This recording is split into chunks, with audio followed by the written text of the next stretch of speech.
Ça, c'est entre vous et moi, entre moi et vous. Vous le prenez en tant que Talmid Chacham avec ceux qui ont l'habitude de venir étudier. Ça, Talmid Chacham, c'est que bon, Hachem, il donne sa vie pour la Torah, donc il étudie énormément. Il y a des gens qui ils vont de cours en cours sûrement, mais qu'ils peuvent passer sûrement à côté de grandes choses. Je répète pourquoi je dis ça. Dans une halakha, une halakha, comme ça il écrit Rabbi Yitzhak Yosef dans son livre qui s'appelle Aïn Yitzhak. Aïn Yitzhak, les yeux de Yitzhak. Yitzhak Yosef, c'est le fils de Rav Yosef, qui est aujourd'hui le Rav Rachid Israël. Il écrit quelque chose d'extraordinaire. Il dit, c'est pas parce que tu as lu, monsieur le rabbin, qu'il s'adresse à un Rosh Yeshiva qui a fait une erreur dans son transmission de halakha. Il a dit une halakha. On a vu lui poser une question, il a répondu à la question, et il s'est trompé dans ce qu'il a dit. Et c'est un Rosh Yeshiva. Je ne vous ai pas dit son nom, personne ne le sait, mais voilà ce qu'il écrit le Rav. Il dit, le Rav est venu, on lui a posé une question. Rav, c'est Shabbat, il y a une coupure d'électricité. Alors, est-ce que tout le monde a déjà lu dans le livre, en général, dans les, comment ça s'appelle, les Kitsurim, comme dans le Likot Yosef ou d'autres, il y a marqué là-bas, s'il y a eu, alors on peut. Le Rav, il a fait des déductions. C'est quoi déduction? Il a dit 1 plus 1 égale 2. Dans la Torah, ça ne fonctionne pas comme ça. Chaque cas, il est particulier, chaque cas est particulier, chaque cas et chaque cas. Et tu aurais pu dire, mais Ma'alaf Kamina, quelle est la différence entre ça et ça? Voilà, ici tu as permis, pourquoi tu ne vas pas permettre? Ici c'est moutard, les khatrila, c'est moutard, et même sans aucun problème, de l'autre côté, à 1 millimètre à côté, c'est à la source, 100%. Et il n'y a aucun rapport. Et il a dit, le Rabbi Yitzhak, il a dit, il a dit, on ne donne pas des dîmes comme ça, hein, si on ne les a pas étudiés en profondeur. Comme vous vous rappelez, certaines halakhot que j'avais enseignées ici, où des personnes ils ont eu beaucoup de mal à comprendre. Nous, on n'a jamais fait, puis même si vous le dites, je ne ferai jamais, c'est pas un problème. Celui qui veut faire, il fait, celui qui ne veut pas faire, il ne fait pas, c'est pas notre problème. À écart de savoir, est-ce que ce qui a été transmis, c'est la halakha, ce n'est pas une khumra. Les khumra, on les garde pour nous, on n'a pas le droit d'imposer une khumra à qui que ce soit. J'ai déjà dit des millions de fois, pourquoi? Parce que celui qui vient de la Torah, qu'on le force à prendre des khumrot qu'il n'est pas prêt, peut-être à cause de la khumra, il risque de partir. Et on a du mal à les faire venir les gens. Maintenant, de venir faire l'inverse aussi, de faire venir des personnes et leur dire que la halakha qu'ils ont fait, cette halakha,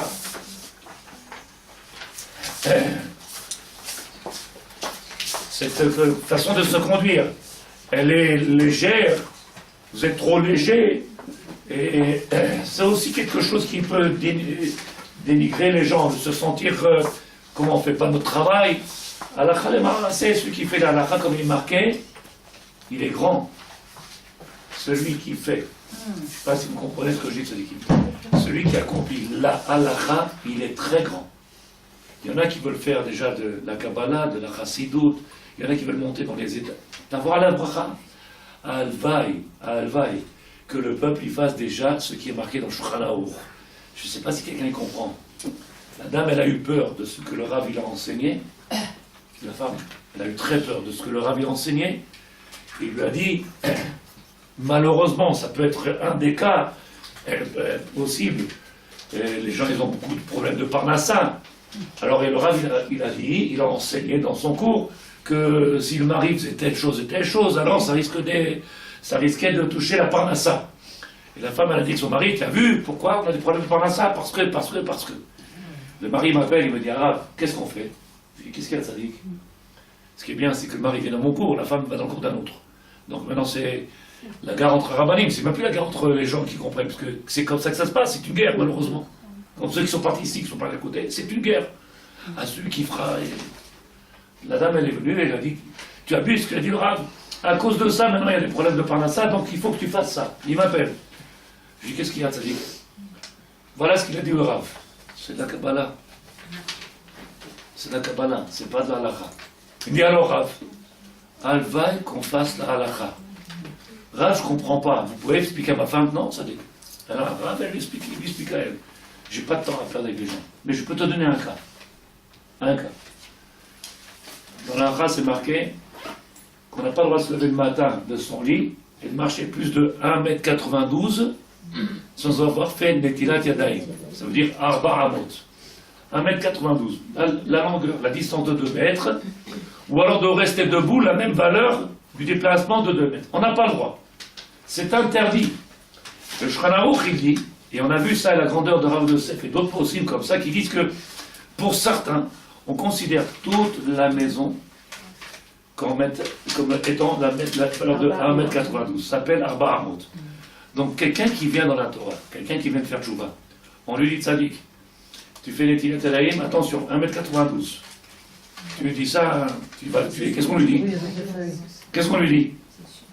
On lui dit, toute la maison, comme c'est marqué d'après nos poskim, toute la maison c'est 1m92. On est d'accord? Ça veut dire quoi? Si tu as fait les Tilat Elayim de ton lit jusqu'à la cuisine, il y a 5 mètres, 6 mètres, c'est moutard. Moi, ce que je n'ai pas dit, c'est qu'il y a marqué dans le même Shulchan Aruch, le Zohar. Le Zohar, il dit, celui qui se lève et qui dépasse 2 mètres, il est passible de mort. Le Zohar, c'est marqué. C'est la Kabbalah. Alors je dis à la dame, je ne comprends pas. Est-ce que vous mettez un kéli pour faire les théâtrines, en bas de votre lit? Elle fait non. Je dis non, parce que de ne pas faire ce que votre mari ne fait pas, hein, de ne pas faire ce que votre mari ne fait pas, ça n'apporte que la pauvreté. Ça, c'est la mort. De quoi on a plus peur? De la mort ou de la pauvreté? C'est marrant, les gens ont plus peur de la pauvreté. La mort, non, c'est pas grave, on s'arrange avec Dieu. Alors je dis, je pense, venez, on essaie de remettre les jetons. Si vous comprenez mon message, c'est vrai qu'il y a des choses qui sont écrites. On est trop petits. On vient de commencer à prendre. Et hier, j'ai montré hier soir. Et j'ai crié avec tout le monde hier soir. On avait un chiot des hommes, j'ai dit attention, Tzadiki. Le Rav Yitzhak Yosef, il dit, on reçoit des gens qui sont Mechalelim Shabbat de la famille, Mechalelim Shabbat. S'ils font rien, qu'ils ne vont pas du tout à la synagogue, s'ils font jamais rien, alors c'est badal qu'on n'aura pas le droit ni de manger, ni de boire, ni quoi que ce soit de ce qu'ils font. Ça s'appelle, même ce qu'ils font, Bishul Goy. Un exemple, Tata, notre belle-mère, notre mère, elle cuisine pour nous, elle nous reçoit, et elle fait tout. Elle fait tout avec des produits cachers.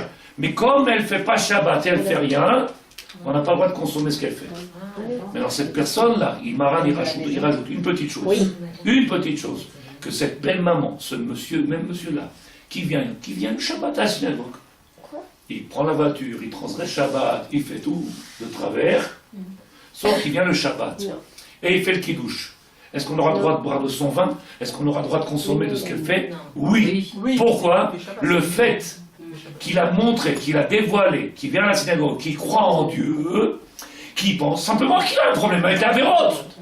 Alors quelle est la différence entre un et l'autre? C'est qu'un, il fait rien du tout, et l'autre, le peu qu'il fait, ça nous dévoile. On n'a pas dit qu'il est plus religieux, c'est pas nous qui décidons, il n'y a que lui qui sait. Mais en venant à la synagogue, peut-être même en la voiture, mais peut-être même avec la voiture, ça démontre ou ça dévoile qu'il fallait qu'il louche, ça dévoile qu'il a une ira de Shamaïm. Maintenant, chacun son niveau, parce que nous aussi on a des niveaux, et c'est bien qu'on regarde chacun. Donc j'ai dit, voilà ça hier, et j'ai expliqué. Si on avait les bonnes lunettes, alors on ne ferait pas de bêtises, et on arrêterait de faire malheureusement des... Par contre, il ne faut pas aller à l'inverse. C'est-à-dire aller dans la grande khumra, ou aller carrément dans la koula. Non, c'est moutard, c'est moutard. Il faut savoir être mahmir dans la Torah. Il faut être savoir rigoureux. Parce que la rigueur, c'est ce qu'on fait par rapport à l'amour qu'on a vers le divin. Plus on met les dagdek, plus on est pointilleux dans la halakha, plus on aime le divin. Plus on est pointilleux, plus on fait attention aux détails. Alors c'est comme ça qu'on prouve notre amour. Donc j'ai dit la première halakha, la deuxième halakha, que vous sachiez. On a dit il y a pas très longtemps, ou il y a très longtemps, ça dépendra maintenant en fonction des gens, halakha le maaseh. Comme ça, c'est marqué, il n'y a pas de cuisson après cuisson dans un liquide. Pour qui? D'après le Rambam, mais pour les Ashkenazim, pour Data Rambam. Nous, en français, je recommence, on prend un liquide, Shabbat, on veut le mettre sur la plata, Shabbat, c'est assaut. On prend un Shabbat, un liquide, on le met Shabbat sur la plata, c'est assaut. Qu'est-ce qu'on avait dit? Madame, elle avait posé une question, comment je fais pour mon bouillon? Moi, j'aime le couscous, il faut... J'ai dit, on a le droit, dans une condition telle qu'il a été écrit, comme le Rav Yosef il écrit, celui qui se sert du Sharon Shabbat, vous allez voir le chidouche que je vous dis maintenant, celui qui sert du Sharon Shabbat, il met le Sharon Shabbat sur la plata. C'est-à-dire le Sharon Shabbat là-bas qui va éteindre allumé. On met le Sharon Shabbat, la montre qui va éteindre et allumer la plata. Minuterie. On la met sur la plata. Sharon, c'est la montre de Shabbat. On la met sur la plata. La plata, elle s'éteint à 9h du matin. On va faire en sorte de mettre quelque chose là-bas, même si c'est que du liquide. Même si c'est que du liquide. Sur la plata. 1 heure après que ça s'allume. Ça va. 1 heure après, ça va s'allumer. 1 heure après, ça va s'allumer. Ça va s'allumer. Et donc, je mangerai un liquide chaud. Mais ce liquide, j'oublie pas, c'est un liquide qui a été déjà chauffé, cuisiné. Oui. Si c'est quelque chose qui n'a pas été cuisiné, on n'a pas le droit de poser. Si c'est de l'eau qui sort du frigidaire, qui n'a pas été cuisiné du tout, un bouillon, c'est quelque chose qui a déjà été cuit. Je sors du frigidaire, il a déjà été cuit. Donc, je peux le mettre sur la plata. 1 heure après, il va s'allumer. La plata va s'allumer, elle sera chaude, bouillante, je pourrais le manger. On est d'accord ou pas? Alors j'ai dit ça. C'est vrai qu'il y en a beaucoup qui sont mahmir. Il y en a beaucoup qui sont pointilleux. Il y en a qui ne veulent pas accepter. Mais c'est pas grave. Ils ont le droit de faire des khumrot. Donc j'ai le droit de le mettre sur cette plata-là. Et pour que 1 heure après, quand ça va s'allumer, après ça soit bien chaud pour que je puisse consommer, on a le droit. Ça, je répète. Mais ne venez pas crier dehors parce qu'on va avoir des problèmes. Rav Moshe Feinstein, c'est un grand ami Chacham, il n'est plus de ce monde-là, mais il s'appelle Rav Moshe Feinstein, il a écrit le Igrot Moshe. Il écrit dans son livre le Igrot Moshe, comme le Rav Mazouz. Si quelqu'un connaît Rav Mazouz, un des dollars en âme qu'il y avait auparavant, mais c'était le maître des Tunisiens, comme d'autres poskim.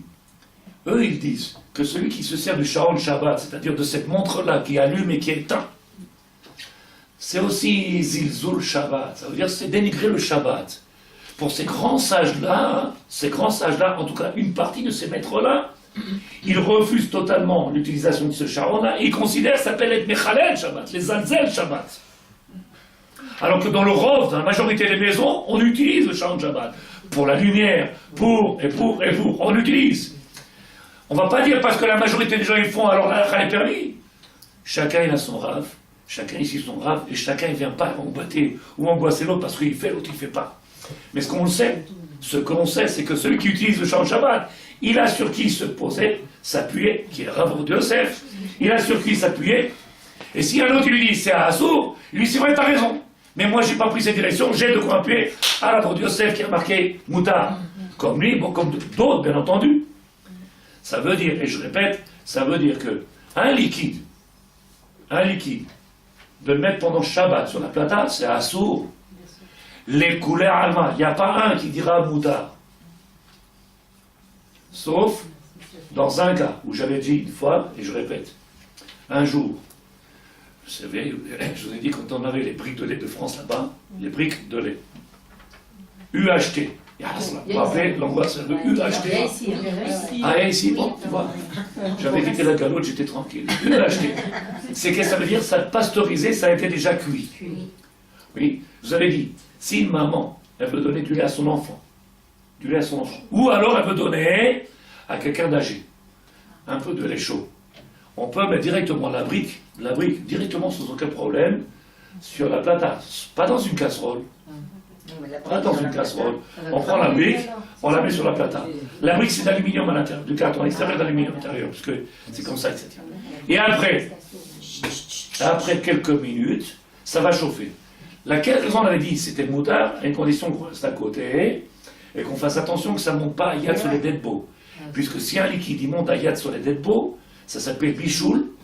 Yad sur les deadbo, ça veut dire qu'on peut mettre le doigt et que ça ne brûle pas. Si ça dépasse cette température-là, c'est comme si on a fait bichoul Shabbat, on a fait une transgression. Donc on a le droit de mettre un liquide, un biberon en bain-marie, ou alors quelqu'un il a mis une casserole. Et par-dessus, il nous mettre une autre casserole avec du liquide. On peut? Oui. Bien sûr, à une condition, je répète toujours. Il ne faut pas se rappeler qu'une partie de la phrase, il faut se rappeler de tout ce que je dis. À une condition, que si je mets du liquide, le liquide, nous on est marmir les sparadim, on est très marmir les sparadim, que le liquide pour nous ça s'appelle quelque chose qui recuit, pour les autres non, pour nous il recuit, même s'il a déjà cuit. Donc qu'est-ce qu'on fait? Si on veut le mettre sur la plata, parce qu'en hiver il fait froid, et on veut boire quelque chose de chaud, il n'y en avait pas. Alors on le met sur la plata. Il va se tiédir, il va se réchauffer, mais il ne faudra pas lui donner la possibilité qu'il vienne à Yad Solel pour ça. veut dire que je mets mon doigt et... Non, non, si je ne peux plus mettre mon doigt, il a bouilli, et là c'est assourd. Donc qu'est-ce qu'on doit faire? On doit faire boire, et attention, je répète, c'est moutard, comme ça il écrit le Rav Yitzhak Yosef. Il compte Yosef, Alacha, Shin Yutachet, Siman 318, si vous voulez regarder, 17, 16, 17, oui. Si une femme elle veut mettre dans un bain-marie à biberon, si une femme elle veut mettre parce qu'elle n'a pas fait, elle n'a pas eu d'eau chaude, elle a pas... On a droit à ces choses qui sont moutards, à une condition, attention. Si ça a bouilli, si ça devient plus chaud, c'est assourd, ça s'appelle bichoul. L'eau qu'on met dans une casserole pour mettre le biberon dedans, cette eau on peut la prendre du robinet directement? Sur la plata, non, ça s'appelle bichoul. De l'eau. 1 heure avant qu'elle s'allume. Sauf si la plata elle est éteinte. Si la plata est éteinte, donc j'ai mis de l'eau de la veille, et j'ai mis de l'eau de la veille sur la plata, elle s'éteint, elle s'allume, elle s'éteint, elle s'allume. J'ai mis de l'eau de la veille, elle s'éteint, elle s'allume, elle s'éteint, elle s'éteint. Madame, c'est très dur, si vous n'écoutez pas, c'est très dur. S'il y a des questions, j'essaie de répondre, j'ai fait qu'une halakha pour longtemps. De la veille, j'ai mis. Ça veut dire qu'elle a chauffé, elle s'est éteinte. Elle s'est chauffée, elle s'est éteinte. Avec le Sharon Shabbat, avec la montre là-bas. Elle s'éteint, elle s'allume. Même si elle fait un froid, elle se réchauffe. Elle s'éteint, elle s'allume. À partir du moment où je ne vais pas toucher sur la plata, j'ai pas de problème. Maintenant, si je veux prendre quelque chose de frigidaire, un liquide, le mettre sur la plata pendant le Shabbat, c'est moutard. À une seule condition, que la plata elle soit froide, et que quand je vais mettre le Sharon qui va s'allumer, elle sera qu'une heure après que j'ai posé sur la plata. Et les Chachamim ils disent, si je l'ai mis 5 minutes avant que ça se rallume, on n'a pas le droit. Ça s'appelle Nirek et Mevacher. Qu'est-ce que tu fais? T'as envie de chauffer ta bouffe? On n'a pas le droit. 1 heure, pourquoi? Parce qu'on dit, hey, regarde, mets ta main, c'est glacé. T'as vu quelqu'un mettre sur une plata quand c'est froid? Ça se fait pas. Et on ne cuisine pas avec une plata. Donc c'est une raison de dire, je ne viens pas cuisiner. Et elle a rien que réchauffer et non pas cuisiner. Mais quand je prends quelque chose qui n'a pas été cuisiné et que je le mets sur la plata, et qu'il reste et qu'il devient chaud, ça s'appelle cuire. De l'eau, du lait ou n'importe quoi. Si je le laisse, il va cuire. Il va cuire. Donc qu'est-ce qu'on fait? On reste à côté, on reste à côté, et on met le doigt comme ça. On voit que ça devient chaud, on l'enlève.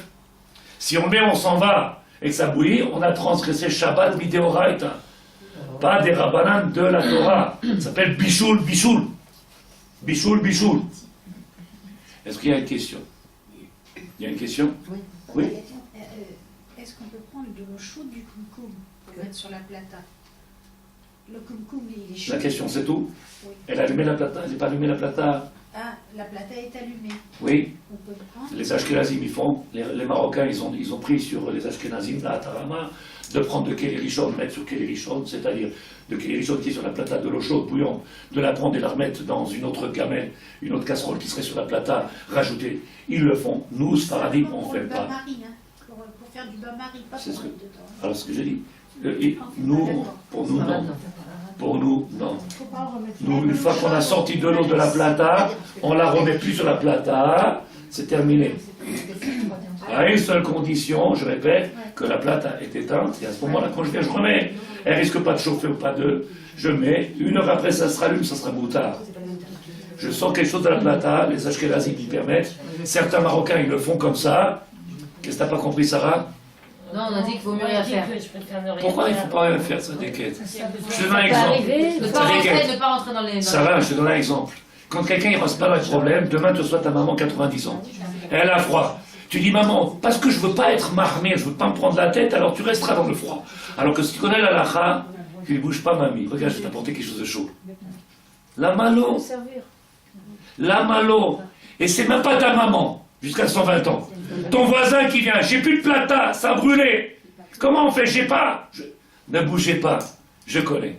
Pourquoi ne pas se servir de ce que la Torah nous donne? C'est compliqué. Taramil, il pour acheter une maison, pour faire les démarches à la banque, ils viennent tous sans un corps, aucune question, ils ne savent même pas parler à mot, ils savent tous le faire. Ils arrivent à leur parler avec le banquier, ils arrivent tous à le faire. Comment tu fais? Je me prends la tête, j'essaie de faire, et tout doucement, doucement. Toute la vie, elle fait comme ça, toute la vie. On ne peut pas rester. Demain, tu n'as pas besoin, après-demain, tu auras besoin pour toi, pour quelqu'un d'autre. Ça peut arriver. Il a été cuit. Quel? C'est que ce que vous parlez tout à l'heure, c'est essentiellement s'il y a le Sharon Shabbat. pour mettre pendant Shabbat. L'eau, ouais, Pendant le lait Shabbat. pasteurisé, imaginons. Non, Il n'y a que le lait pasteurisé, d'accord.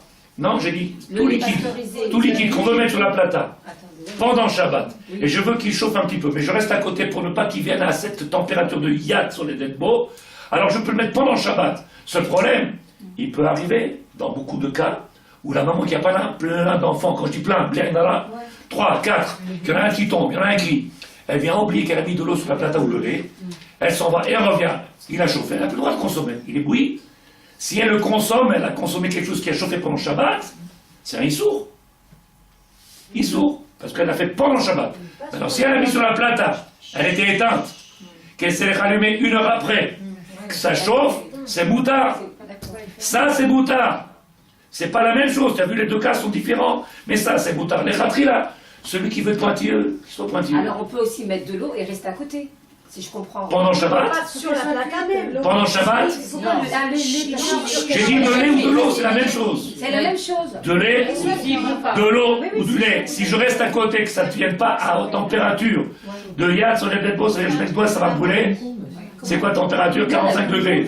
45 degrés. J'ai plus d'eau sous le concombre. Ça peut arriver, c'est ça. J'ai plus d'eau. Qu'est-ce que je fais? Je prends de l'eau de mon robinet, je veux la chauffer. Jusqu'à 45 degrés, pas plus. Comment je fais? Je mets mon doigt dessus. Maintenant, de l'eau que j'ai pris du frigidaire, un bouillon, gelé, froid, que je mets sur la plata pendant Shabbat, c'est moutar les khatri, là, quand la plata est éteinte. Ou sinon sur une autre marmite chaude. Ou alors sur une autre marmite chaude, à une condition, encore une fois, que ça ne risque pas que le liquide qui est en haut, il n'arrive pas à température de yad soledet beau. Même si elle a allumé la plata, et qu'en bas il y a du liquide, que je mets une autre casserole par-dessus, si la casserole de dessus, elle risque de chauffer, parce qu'il y a deux solutions. Ou la casserole d'en bas, elle est pleine, ou elle est vide. Si c'est une casserole vide, je mets pour pouvoir mettre un liquide sur la plata. Donc j'ai mis une casserole vide. Donc si c'est une casserole vide, elle va moins chauffer, moins vite chauffer, que si c'est déjà une casserole qui est pleine, ou qui a de la nourriture, ou qui a de l'eau, ou quelque chose. Donc elle tient cette chaleur. Elle va monter plus facilement la chaleur. Et donc la casserole qui sera dessus, elle risque de chauffer après. Donc il faut rester à côté, pour ne pas arriver. Mais ça peut servir, donner un exemple. Ta voisine, elle vient, elle te dit, là, la platine essaie, la platine s'éteint, qu'est-ce qu'on fait? Apporte, viens, on fait. Non, moi je sais pas, mange froid. Chacun est son mazal. Am Israël, il aime. Am Israël, il aime. Qu'est-ce qu'il fait? Il fait attention. Est-ce qu'on a le droit, oui ou non? On a le droit. Il y a des barrières, il y a des barrières. Laquelle barrière? Je mets mon doigt. Dès que je vois que ça commence à chauffer, j'enlève tout de suite. Il ne faut pas rester. Maintenant, le risque, il est, si je ne fais pas attention, si je laisse la casserole, et si, alors il y a, malheureusement, dans toute la Torah, il y a plein de si. Comme par hasard. Je vous dis pourquoi les Marocains ne mangent pas de riz à Pessah? Parce que si. Pourquoi ils ne mangent plus de légumes? Pourquoi ils ne mangent plus de sucre? Pourquoi ils ne mangent plus de gâteaux? Pourquoi ils ne prennent pas de Coca-Cola? Parce que si. Toute la vie de ces gens-là, elle est faite parce que si. Alors il y a deux solutions. Ou tu t'enlèves, et au Hachem, mais il n'y a pas de problème, ça dérange personne. Ou alors c'est permis, et on a le droit de se servir ce qui a permis. Bien entendu, on fait attention. Un riz pour le consommer après ça, qu'est-ce qu'on fait pour qu'il soit permis? On le trie. L'autre il dit non, moi je ne veux pas trier. Tu manges pas. Tu veux le trier pour Pessah, Moutar, Minadi, faut le trier 3 fois, c'est tout. Et un riz, même pendant Pessah. Pourquoi avant Pessah? Même pendant Pessah. Pourquoi? Quel est le problème? Quel est le problème qu'il y aurait de trier pendant Pessah? Si la plata. Quel est le problème qu'il y aurait pendant Pessah? Si on trouve des graines de... Si on trouve du blé pendant Pessah, le blé il est Chametz. C'est pas Chametz. La farine elle est Chametz. On n'a pas de problème. Qu'est-ce qu'on a de problème? C'est quand il rentre en connexion avec de l'eau et que ça fermente et que... Non, je viens dans des paquets qu'on nous achète comme un supermarché en plastique là-bas. Il ne risque pas de voir mélange. Je viens, je mets dans un plat, je trie. Maintenant, si, il y a des gens qui ne sont pas prêts de faire des barrières dans tout et pour tout. Alors il faut chacun avec sa maison, chacun et chacun. Si la Mais- plata, elle est chaude.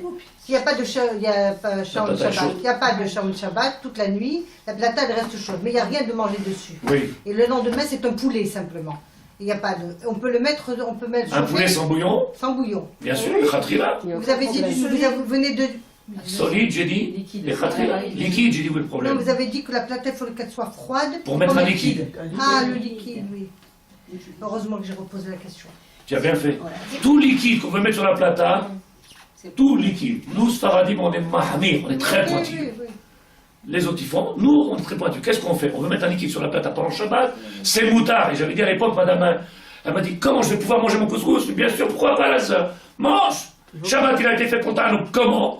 On met un charron de Shabbat, la montre là-bas qui vient gérer les allumages. Je fais que c'était le matin de 7h jusqu'à 10h. À 10h, je mets sur ma plata du bouillon de couscous qui était dans mon frigidaire. Je le mets sur la plata. Et après, je le mange. Mais il était bouilli déjà, il était cuit, il a été fait. C'est pas quelque chose qui n'a jamais cuit.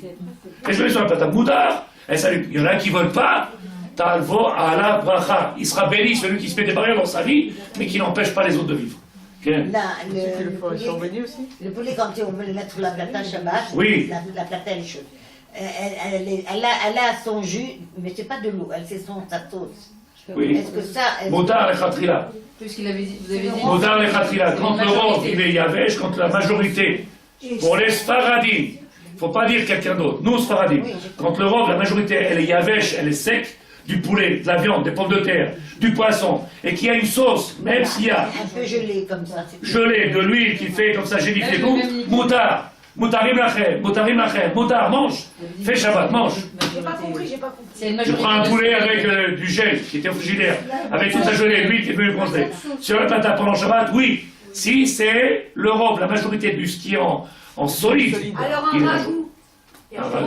Un ragoût comme ça. C'est pareil. C'est genre, si la majorité. C'est la majorité de Si solide. la majorité du solide, elle est la majorité, c'est ce qu'il y a dedans. Les pommes de terre et les morceaux de poisson, les morceaux de viande, je ne sais pas ce qu'il y a dedans, ils sont la majorité, oui. Mais s'il y a ça de bouillon et qu'il y a ça de solide, Voilà, ça c'est pas bon. Ça c'est pas bon. on n'aura pas le droit. Quelqu'un qui sort un plat de poisson du frigidaire, il veut le mettre sur la plata, mesdames, vous parlez entre vous, après il va me reposer la question et je vais dire, j'ai dit 3000 fois. 21h10, on n'a rien dit. Aucune halakha, on n'a rien fait. Je prends du frigidaire un plat avec du poisson gelé, de l'huile gelée, je mets sur la plata pendant Shabbat, moutard. C'est pas gelé, c'est Ah. liquide. Comment? C'est pas gelé, c'est. C'est moutard, c'est une sauce, moutard. À quelles conditions? Majorité. Que le rove de ce qu'il y a dedans, la majorité, ça soit du solide. Si la majorité, c'est pas du solide, maintenant, c'est quoi la majorité? Si quelqu'un n'est pas capable de faire et de juger la majorité, alors qu'il fasse pas, qu'il rentre pas dans les problèmes comme ça. Vous savez, dans les maisons des femmes, je réponds tout de suite à ta question, Sarah. Dans la maison des femmes, en général, la femme, elle demande à son mari. Regarde, j'ai fait ça comme bouillon. J'ai fait ça comme soupe pour les enfants. Je vais mettre ça dans ce récipient-là, pour mettre au frigidaire, parce que ça ne rentre pas la casserole en frigidaire. Elle demande au mari, toi, quel coup d'œil? Tu vois, est-ce que ça rentre là-dedans? Qu'est-ce qu'il m'arrive? Oui, oui, elle commence à verser. Et là, elle dit, non, tu m'as dit, oui. Il n'a pas l'œil. Donc, il ne faut pas lui demander à lui, d'après le voix, il y a le rove ou pas. S'il ne sait pas, il ne sait pas. Lui, il va dire toujours oui. Femme-tina, oh là là. Il y en a, il te dit, il y en a qui ont l'œil, il te dit, oui, tu peux mettre dans cette boîte-là, ça rentre tout seul. Et il a l'œil, il ne comprend pas. Donc, il sait, ça, c'est la majorité de solide, il sait, il comprend. Celui qui ne comprend pas, alors je suis d'accord avec Sarah. Assourd. Pourquoi? Parce qu'après, on fait n'importe quoi. Mais il y a des gens qui savent, et en tout cas les femmes qui cuisinent dans les maisons.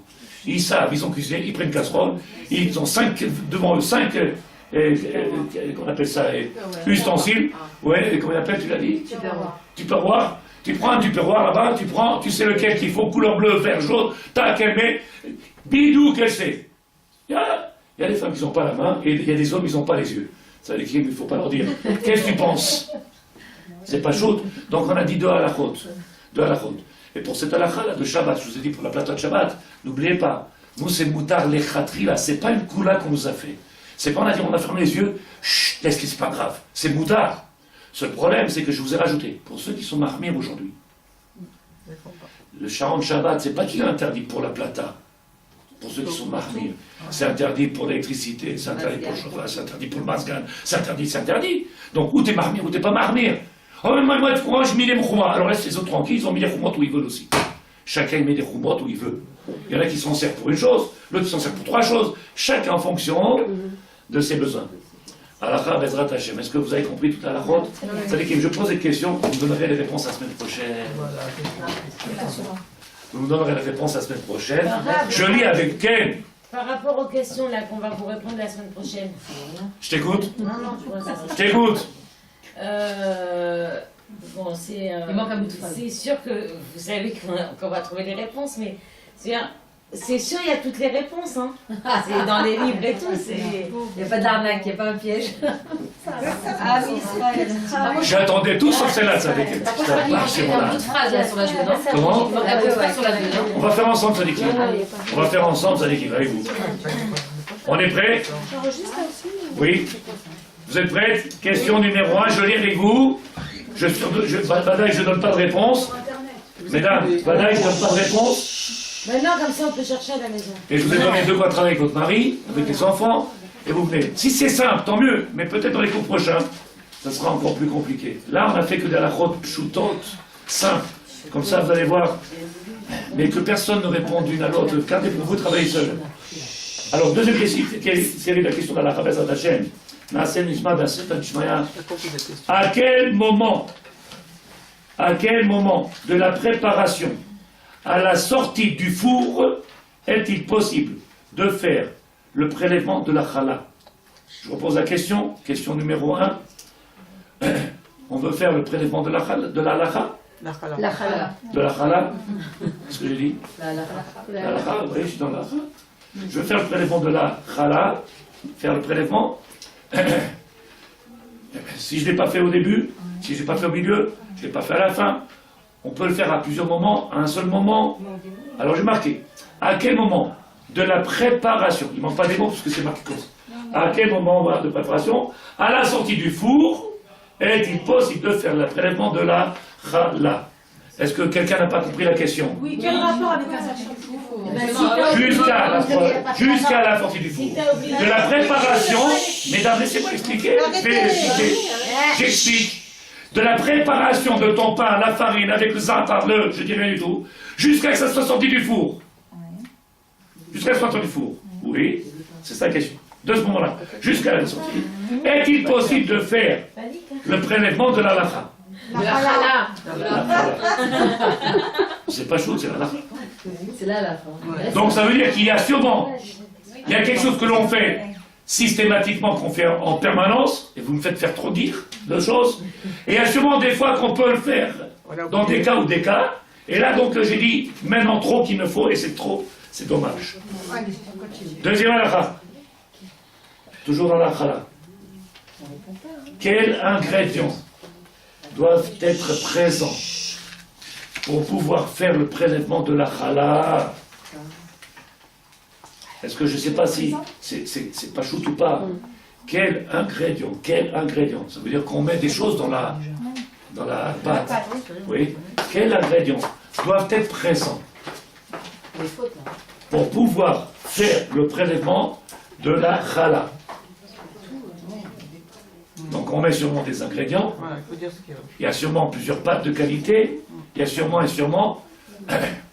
Sachez que je viens de poser une question qui est très très complexe. Pour ceux qui ont compris, elle est très très complexe. Pourquoi? Parce que il faut que je pose des questions à des gens qui ont l'habitude et des gens qui n'ont pas l'habitude. Il y a des pâtes où on ne pourra jamais faire le prélèvement de la chala. Et donc c'est pour ça que j'ai marqué.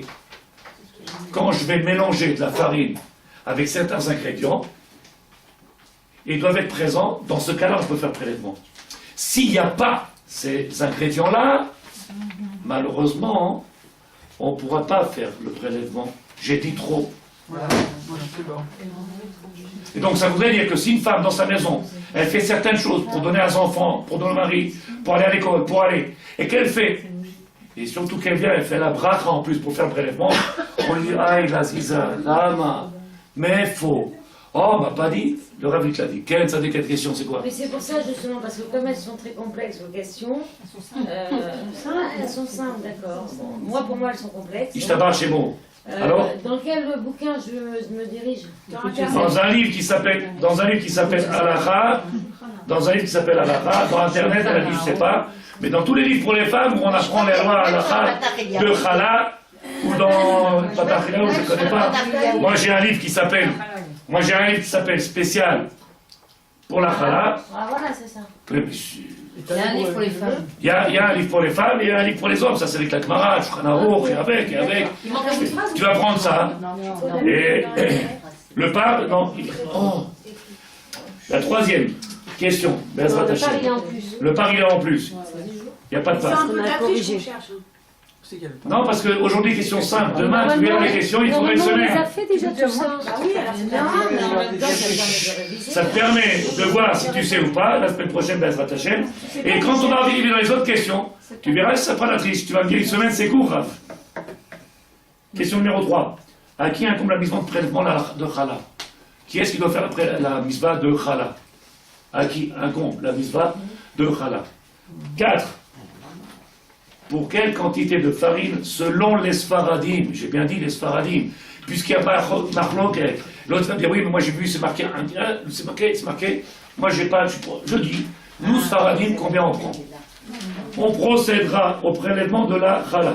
C'est juste le prélèvement, c'est pas une bracha ou pas une bracha, c'est Prélèvement. J'ai dit prélèvement. J'ai pas marqué bracha ici. Non. Sur une pâte destinée à frire, doit-on faire le prélèvement de la chala? Une pâte que je vais pétrir et qu'on va faire avec des fricassés, ça marche, tout le monde connaît fricassés. C'est frit et c'est cassé. Une fois que tu as mangé, t'es mort. Il faut les pâtisseries. La pâte que j'ai faite, c'est une pâte à pain. Une pâte à pain. Une pâte à pain normale. Les khatrila, vous avez compris. Sauf que cette pâte-là même que j'ai faite, une pâte à pain, je vais frire. Est-ce qu'on fait ou pas la chala? Allez, 5. Sur une pâte destinée à frire, on a 6. Je prépare 2 pâtes. On va voir où tu es, Ruth. Je prépare 2 pâtes. Une salée, une sucrée.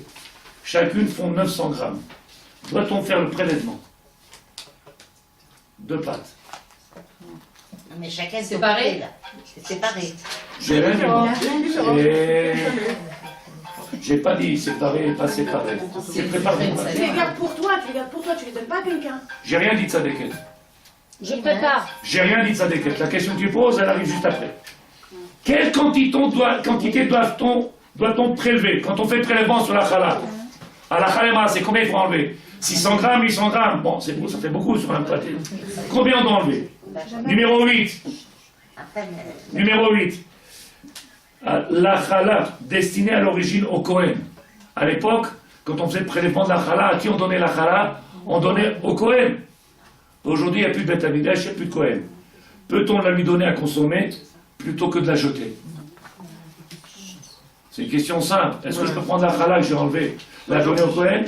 Il n'y a plus de Beth Amikdash. Est-ce que je peux la donner au Kohen plutôt que de venir la brûler ou la mettre à la poubelle avec du produit là-bas? Alors j'ai marqué 9 et 10, j'ai marqué question piégée. Je ne sais pas, piège. Vous allez voir, si c'est pour vous, c'est simple, tant mieux. Avec les deux. Je fais 3 kilos de pâte. Avec l'intention de la partager. Ruth, t'as entendu? Avec l'intention de la partager. En 3. J'ai pas marqué en 3 personnes, j'ai marqué de la partager en 3. J'ai fait de la pâte, 3 kilos de pâte, mais une, après je vais faire une sucrée, une salée et une que je vais faire frire. Doit-on faire le prélèvement de la pâte? C'est une bonne question, ça. Je t'abats chez vous. La question numéro 2, si je finis, parce qu'il est tard. Question piège. Et je marque en plus, je ne sais pas si vous voyez. J'ai fait une pâte de 3 kilos, sauf que maintenant j'ai le but, j'ai l'intention de la partager, de la donner à 2 personnes. Dois-je faire le prélèvement ou pas? 2. Pour 2 personnes. Dois-je faire le prélèvement? Numéro 10. 10. Question 10. 10. 2 personnes. D'accord? J'ai fait 3 kilos de pâte et je vais la partager en 2 personnes. J'ai pas marqué par égal, pas par égal, par inégal. J'ai marqué, je veux partager. Non, c'est riche, pas. Ça dit qu'il ce soir, on fait vite, il est déjà. Oui, dimanche, je vous donne la réponse. On commence le chilo. Non, c'est riche, pas. Les feuilles que je vous ai données, oui, il ne fallait pas donner crayon. Les feuilles que je vous ai données de Sadikim, derrière les feuilles que je vous ai données, il y a quelque chose. Vous l'avez vu? Ouais. Ça marche chez vous. C'est quoi? Vous l'avez dans votre main? Je vais les mettre à la glisse. Si vous voulez pas les garder, vous me les donnez, vous ne les mettez pas à la poubelle. On commence, vous me les donnez à moi, Sadikim, il n'y a rien d'embêtant, vous donnez à moi. C'est fini là que je vais mettre? On commence, Sadikim? Oui. La feuille que je vous ai donnée, Ouais. derrière, il y a quelque chose d'écrit. C'est marqué en haut à droite de la feuille. On vous la donnera. Géoula. On relève les questions et après on vous la redonne. Je vous ai donné la feuille pour vous, vous me la donnez la semaine prochaine. Voilà, c'est ça. La semaine prochaine, Voilà. avec les réponses. Et si vous voulez garder les feuilles pour faire un dossier, pour vous connaître les halakhot que vous avez fait, Bezrat Hashem, gardez les feuilles. On commence à dire qu'il y a la possibilité. C'est marqué dans la feuille en haut, tête vav. C'est marqué ici, Ashgacha Pratit, Ve Shlave Hageoula. Tête vav. Vous êtes d'accord? Oui. Bezrat Hashem. On commence. Qu'est-ce qu'il y a marqué? Mitbaer lanu Bezrat Hashem. Il va nous être dévoilé, explicité, qui Geder Ashgacha Pratit ou. Qu'est-ce qu'on appelle Ashgacha Pratit? En français, tzadikim, nous sommes dans les mains. Nous sommes dans les mains. Pas de Morphée, mais de Dieu, totalement. Nous sommes dans les mains du maître du monde, totalement. C'est lui qui se préoccupe, c'est lui qui s'occupe, c'est lui qui a les soucis. Nous, on n'en a pas de soucis. Il faut arrêter de se faire du... On n'en a pas de soucis. Il s'occupe de tout, de A à Z. Depuis que le monde, il est monte, il nous donne, il se préoccupe et... Maintenant, il demande ici, Ashgara Pratit Veshaveh Hageoula. Sachez que tout ça, c'est un rapport direct, cette Ashgacha Pratit, c'est-à-dire cette proximité avec le divin, qui se préoccupe de nous, c'est un rapport direct avec ce qu'on appelle les shlavim de la Géoula. Comment la Géoula, comment cette délivrance se rapprochera de nous, comment elle va intervenir en fonction, plus on ressentira la main dans notre quotidien, plus on sera capable de vivre dans notre quotidien. À chaque instant, ces shlavim, ces étapes-là, la Géoula se rapprochera. Je répète, c'est pas shoot. Il dit le Rav, Nipaer lanu be'azrat Hashem, ki keder hashgacha pratitu, amashpile lirot b'shamayim ba'aretz, mikimim me'afardal. C'est marqué que le maître du monde, il va relever ceux qui sont tombés, il va relever ceux qui sont écrasés, tombés par terre, ceux qui, ils n'ont pas pu, avec le poids de la galoute, avec le poids, que je il va nous relever. Oui. Le Télim, il vient nous enseigner qu'il y a des shlavim, des étapes dans la vie d'un homme ou une femme, des étapes. Ketzad, comment? Ashgacha meromemet et adam. Comment un homme, normalement, quand il a pris conscience de ce que je vous ai dit dans les shiurim passés il n'y a pas très longtemps, au début on ne faisait rien. On ne faisait pas Shabbat, on ne mangeait pas cachère. Si ça ne parle pas de nous, tant pis, c'est mieux, tant mieux. Mais à l'époque, on ne faisait rien. Et le maître du monde, il nous donnait en quantité du matin au soir toutes les brachot et il s'occupait de nous. Le jour où on a fait décider de faire tchouva, qu'est-ce qu'on a fait? C'est-à-dire qu'on a pris conscience maintenant qu'il nous donnait et qu'il nous donne encore, même si on a fait tchouva ou si on n'a pas fait tchouva, il continue à donner le maître du monde. Les réchaïm, ils reçoivent du matin au soir. Ils vont à la plage, ils achètent des maisons, ils construisent des piscines, ils font des barbecues, ils continuent, ils reçoivent. Sauf que nous, on a pris la décision de faire tchouva, c'est parce que maintenant on a compris que Dieu il nous donne. Et donc notre décision maintenant, c'est de faire quoi? De montrer qu'on a compris que tout vient de lui, et donc on va lui dévoiler au maître du monde. Et notre but, c'est de le faire grandir à travers les nations. Et donc il dit, le maître du monde, tout ça, ce sont des shlavim dans la vie d'un homme. Des étapes. Ma'amatzav adam hachu margish. Jusqu'à que l'homme y ressente combien d'étapes il faut. Jusqu'à qu'un homme il vient et dit, monsieur le rabbin, allez c'est bon. Allez, arrête. C'est fini, j'ai compris. Parce que là-bas il dit, mais j'ai compris. Je dis non, si tu avais compris, tu ferais pas. Sinon j'ai compris. C'est dur de s'avouer que j'ai pas compris. Parce que tout le monde dit, si j'ai compris, pourquoi tu fais pas? Pourquoi tu fais pas? Parce que quand quelqu'un comprend, quand quelqu'un comprend ses vadaï, les rolam ils transgressent pas. C'est qu'on est encore loin. C'est que intellectuel. Alors le Rav il explique, avec l'aide de Dieu, c'est le Rav Volbe, 4 étapes. Chez Margishba, au moment où il va se sentir, Nital l'Afrim des Shloshah Shlavim, on va voir qu'il y a 3 étapes. Aleph, première étape, vous avez vu, il y a Aleph. Adam, l'homme. Vous voyez dans la page ici, Aleph, simple, hein? À Adam, et ça vous pouvez faire avec votre mari, ça dit avec les enfants. L'ifne chez Margish, avant qu'un homme il vienne ressentir Béashkacha pratique, que le maître du monde il est sur ses épaules, qu'il aide. Il y en a plein qui ressentent et pourtant ils ne veulent pas faire un geste. C'est marrant cette contradiction. Je le ressens, maître du monde. Pourquoi tu ne fais pas attention? C'est dur. Le Rav dit, ou Begeder Tahiti Keser Obed. Cet homme-là, il vient, il dit, jusqu'à qu'il ressente, il viendra, il dira, oh là là, Tahiti, je me suis trompé. Je me suis trompé. Tant que je n'ai pas ressenti, tant que je n'ai pas été bousculé, quand ce n'est pas été clair devant moi, que ça n'a pas été limpide, au moment où ça devient clair, qu'est-ce que je fais? Oh là là! Et l'autre citoyen dit, pourquoi t'as pas fait? C'était pas shoot. C'était dans la tête, intellectuelle, on parlait beaucoup. Adra, chez nous on appelle ça Adra. Quel maître? Il dit dans le Tibet, pardon, mais là, je continue. Eh non, moi, c'est mes comment barolam. Cet homme-là, malheureusement, il ne trouve pas encore sa place dans ce monde-là. Tant qu'il n'a pas trouvé la main du maître du monde, il ne trouve pas sa place encore dans ce monde-là. On peut expliquer ça dans des tonnes de phrases. Et no batoir be'atzmo, il n'a même pas de confiance en lui-même, d'assurance en lui-même. Il y a des gens dans ce monde-là, ils n'ont pas besoin qu'on les tire et qu'on les dirige. Ils font tête baissée. Tu dis, comment c'est possible? Il a compris qu'il a un rôle à jouer. Il a compris qu'on attend après lui. Et donc il n'est pas là en train d'attendre comme dans les prés et qu'on s'en accroche et on dit allez, tout le monde rentre, c'est l'heure.